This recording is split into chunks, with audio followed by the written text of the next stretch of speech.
Coogs house. Okay, after the Big 12 rigged it for BYU to beat Utah this weekend, it feels like the stage is set perfectly for Houston to play spoiler.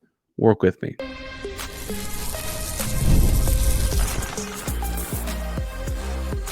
You are Locked On Cougs, your daily podcast on the Houston Cougars, part of the Locked On Podcast Network, your team every day.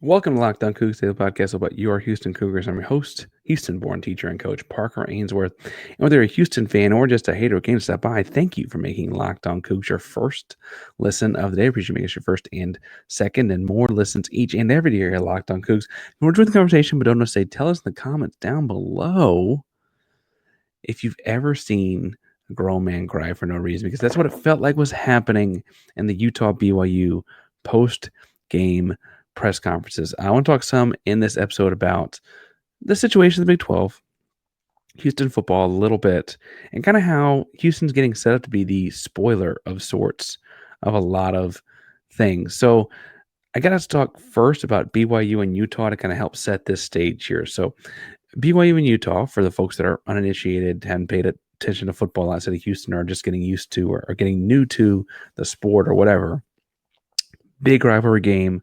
But because they've never really been in the same conference or not for very long, anything like that, they don't play each other very often, right? And they don't play each other the same week every year or anything like that. It's not that kind of a rivalry. And now, with the reformation of college football and that landscape, Houston and BYU both find each other in the Big 12. The holy war between BYU, which is in Provo, Utah, and the University of Utah, which is in Salt Lake, Utah. I think that's like 30 minutes apart. Right, is a hotly contested contest. It's a like rabid type of rivalry every single time they get together. And in this one this year, Utah, in their first in the Big 12, had fans talking big game on social media, right, about how they were better than the Big 12 and they were going to come in and run through the conference. They'd won the Pac-12 a couple of times in a row. Or I guess it might have been two of the last 3 years. But anyway, Utah felt really good about coming to the Big 12 and thought they were going to run through this conference and thought that they should have been taken with Oregon and Washington to the Big 10 or something that made more money. This was just beneath them. How could they? Well, and then they showed up and they've won one conference game. They've had a number of different injuries and have not been as physically dominant as you would have thought. Now, I understand that it's fun to watch those kind of teams lose. And I think it's fun to be, as a Houston fan, someone who's been a part of watching those teams lose, because we beat them as well. But they go into the BYU game, and that is a rivalry game where anything can happen. They score a lot of points early and no points late. And ultimately, BYU has the ball, the chance to ride on the field and win. And there is I'll say, controversial call made in the middle of the field on what would have been it would decide the game, right? And ultimately called defensive holding. And by the book, that was defensive holding. There was a defensive back holding a BYU receiver. Flag got thrown, penalty got called. The Utah fans erupted, people being upset, the AD upset, the head coach upset, and so on. And so ultimately, BYU goes down and scores, game-winning field goal, electric, just crazy game to watch. It ended at like 1 a.m. local time. And frankly, I am not mad. I saved to watch the end of it. But what came afterwards is, well, let's just say odd. Their final play was, I guess, technically a unsportsmanlike conduct on the Utah sideline, in which they were chirping and barking and upset about things. The AD is following and belligerently like going after a ref on the field, after the game is over. And then, ADs don't usually do this next part. They don't usually do the first part either, I guess. But after the game was over, while players and coaches are not quite to the podium yet, they have to get 10 minutes to let everyone get set up and whatnot. And then I guess players also aren't supposed to show up for the first 10 minutes and whatever. Anyway, the AD, Mark Harlan of Utah, takes the mic and argues pretty vehemently and pretty quickly that the game was rigged, that the game was stolen from them, and that he regrets joining the Big 12 on a day like today, or something to that effect. I don't have the right. Frankly, I'm not sure he's worthy of me giving him an exact quote. From there, the conversation throughout the rest of the next 24 hours is all of Utah fans on radio calls, social medias, message boards, etc., agreeing with him. To that, I say fine, then leave. But anyway, the running thing here is that people assume, whether it's an AD like Mark Harlan or people on TV or people with podcasts, that this is getting a little bit rigged. It's in the Big 12's best interest that Utah wins out going into the Big 12 championship game, because it's kind of the Big 12's hope right now, with Iowa State in a couple losses, Kansas State in a couple losses, Colorado in a couple losses. You're looking like, okay, to have one of a team that looks like the big boys, you've got to have BYU continue to win. And so people are saying that for the financial interest of the conference, they're going to make sure BYU goes in that conference championship game undefeated. And that way, if they were to win, they'd have a good seed and better chance to win more games, right? They also, theoretically, then if they lost the conference championship game, would be high enough ranked going into it. They might not fall out of the top 12. And then the Big 12 could get two teams into the college football playoff and get 2 units worth and so on, right? The financials of that would make sense. That makes a lot more money. I'm here to tell you that that's flatly false. They're not rigging these games for BYU. There's just something magical in the air in Provo. And frankly, if they were rigging games, Colorado wouldn't have lost 2. It would be Colorado. You'd be looking at markets. You'd be looking at, hey, can we get Houston to build up that market? And I would take that type of rigging, frankly. You'd be looking at what fan bases are the most electric and how can you do this and how can you do whatever. And BYU has a large international fan base, but that doesn't necessarily make it the most football fans either. I'm not saying that to denigrate the fans, more so to say like there's a large following around BYU that has to do with the religious aspect of the school, not necessarily the football program always, right? You would look at probably schools that weren't so new to the conference. You'd probably look at more traditional Big 12 schools because, frankly, you're trying to make sure that people understand that this is a conference here to stay, right? You probably wouldn't have Kansas and Jalen Daniels if you're trying to rig games. You probably wouldn't have them falling so far behind the 8 ball in the first part of their season, right? There are just so many ways that if you were rigging this, it'd be rigged better.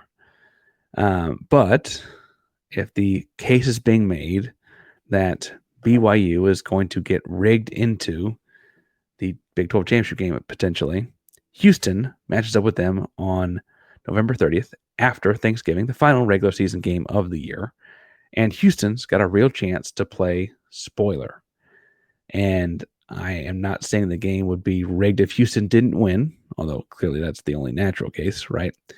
But I do think Houston's got a chance to play spoiler here. And I'll talk about that in a second. But before we get too far, I want to remind you that today's show is brought to you by our buddies over at FanDuel, the best place to get in the action right now. If you place a $5 bet and it hits, you get $150 back in bonus bets just for being right. And you're right all the time. I read your comments. You tell me that you're right all the time.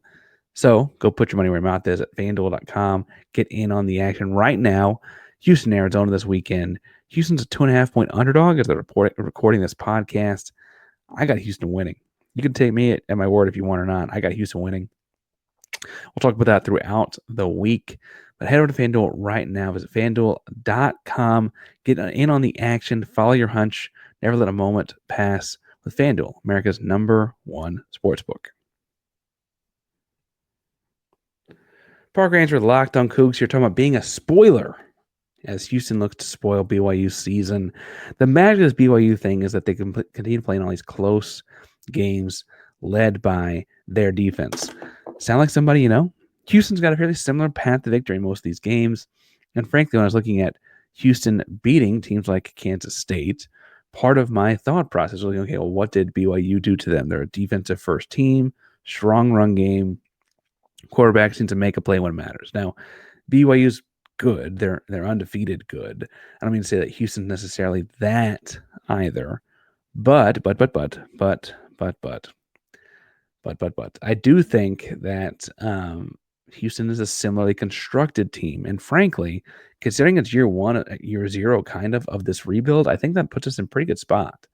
And I look at what BYU and Coach Sataki and those guys have done up there as like kind of the blueprint for building your way into this with a team that frankly kind of entered the league a little bit behind. BYU was behind the 8 ball last year, and look where they are now. Houston's behind the 8 ball now, but building towards being ahead of it soon. That's how you do it, right? These teams matching up at the end of the season is interesting for a number of reasons. They haven't played very many times. I think I've officially got that they've played each other 3 times, but they've all been since 2013. So I think the more modern fan feels like, oh yeah, we played them before, and then the older fan goes, what are you talking about? We never play them. Um, the other thing I look at BYU like though is that I think it's an interesting school for a number of reasons. Playing in Provo is interesting for a number of reasons. But the most daunting of which, aside from the fact that you just can't stop staring at the views of the stadium, the scene around the stadium is true. Like it looks like a movie set. The thing I'll add to the scene there with BYU though is that playing them in late November is a lot different than playing them at their place in August or September, and that it's gonna be snowing. It's gonna be cold. It's gonna be like a real snowstorm kind of snow. I don't know. I don't have a weather forecast for the end of the month. I'm just telling you that the end of the end of November in Provo, Utah is gonna be snowy. Um, you know, I say all that to say that I think that Houston's going to have some interesting factors to work through. Both teams will probably run the ball and play good defense or whatever. Be a low scoring affair. Houston's got a path to victory in that one. And frankly, I think Houston might be bowl eligible before that one. Again, I'm picking them to beat Arizona this weekend. I'm picking them to beat Baylor next weekend. We'll talk about each of those throughout the week so we get closer to them. But if, say I'm wrong, you guys tell me I'm wrong all the time in the comments, but say I'm wrong. And Houston is 1-1 over the next 2 weeks. They head into BYU needing to win that one to be bowl eligible. I think that there's some mojo there, and I think Houston does spoil this. And the discussion to me becomes Houston spoiling this and getting bowl eligible, right?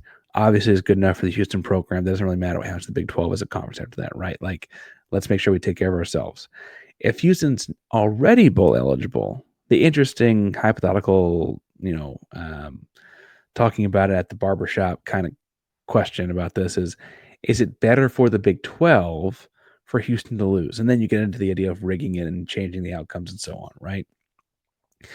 Because theoretically, an undefeated BYU team at that point would be great for the conference, because then if they were to drop one in the conference championship game, you might get 2 teams into the Big 12, into the college football playoff. If they were to go undefeated through the conference championship game, and win that, you have a very highly seeded, probably college football playoff team. You'd have to be ahead of an ACC champion SMU, because they beat the brakes off SMU, right? So that wouldn't work out for SMU or the ACC very well. And frankly, if that Big 12 championship game were competitive, you can start making the argument about, like, okay, they clearly care about brand in the CFP ranking. Do they put a Colorado or somebody like that in any way? I don't know, right? But there's all kinds of rabbit holes you go down. That is to say that the conference will want BYU to beat Houston. I don't think that means it will be rigged at all, because nothing has been rigged at all. I don't buy in that kind of stuff. I think it's fun to like dabble in it in a joking kind of way. It's like a fun joke, but because we had an AD joking, an AD serious about it over the weekend, I feel like it's probably time to go ahead and put a kibosh on those kinds of jokes. It's doesn't mean it's not funny to joke about, like, well, what would they be doing? The sprinkler head pops up to rig the game or whatever, right? But I do think that it's silly to kind of go down those rabbit holes when the most profitable option is not what's being done anyway. It's like when people say the NBA is rigged. It's like, if the NBA was rigged, you'd have the Knicks, the Celtics, the Lakers in every NBA finals. They wouldn't have the Warriors winning theirs. You wouldn't have the Spurs. You wouldn't have the Rockets in the mid-90s, right? That wouldn't happen, right? If the NFL were rigged, you wouldn't have had the Panthers playing the Falcons. You wouldn't have had the Panthers in the Cam Newton year. Or you wouldn't have had You wouldn't have had the Falcons the year they lost when they were up 23-3 or whatever. Or you'd have major markets that makes more money. You know, this goes on and on and on. In college football, they're not rigging this game for BYU because they wouldn't have, if they were rigging games, they'd have made sure Deion won all his. They want Deion Sanders to be in this thing. His brand is too big, right? Anyway, so I want to make sure that as we head into that one, you're going to hear a lot of talk about like, well, Houston's going to get rigged out of this one, and BYU's, the conference is in for BYU, and da da da da da. And well, I could point out that Utah would also be doing poorly in the Pac-12 because there's no way that a team that's won and whatever in Big 12 play would beat Washington State or Oregon State either. I could point out that Utah clearly wasn't ready for the physicality because all their guys got hurt. It doesn't matter. I could point out that Utah could make these long trips like they thought they could, and that sometimes cities like Houston might be too far away for you, parts or whatever, right? I could also say, don't let the door hit you on the way out. See you, go back and join the WAC 12 or whatever you want to do. Ultimately, I think that if the AD is going to come out and say that he thinks things are rigged against them, that's kind of the place to put your foot down and say we need to stop. You need to understand that Houston's going to play BYU in a competitive football game with a lot on the line, a lot at stake, and Houston's got a real chance to spoil a lot of things for the Big 12 conference from a conference perspective. But from a selfish perspective, they need to win that game. Them not winning that game does not mean it's rigged. Or them not winning that game, funny slip. Them not winning that game is not because of some rigged outcome, right? Too many double negatives. I'm double checking myself. Anyway, I had that thought this weekend. People already talking about what could and couldn't happen across the board here, and I want to get out in front of it before that happens. So we're here today. We got Arizona to talk about this week. Going to preview that game throughout the week. Basketball's back in action Wednesday night. Got that as well. Got a book club. Going to drop the book club episode on Tuesday. Got some recruit news, I'm sure, throughout the week as well. People picking where they're going to go. And while I'm not going to spoil the surprise or whatever, we're going to cover recruit news for guys that have Houston in the top 2 or 3, no matter where they pick. So make sure you're ready for that. Now, we'll be breaking those kinds of things down here each and every day at Locked On Coogs. Locked On Coogs, primarily the Locked On Podcast Network. That is your team every day. Go Coogs.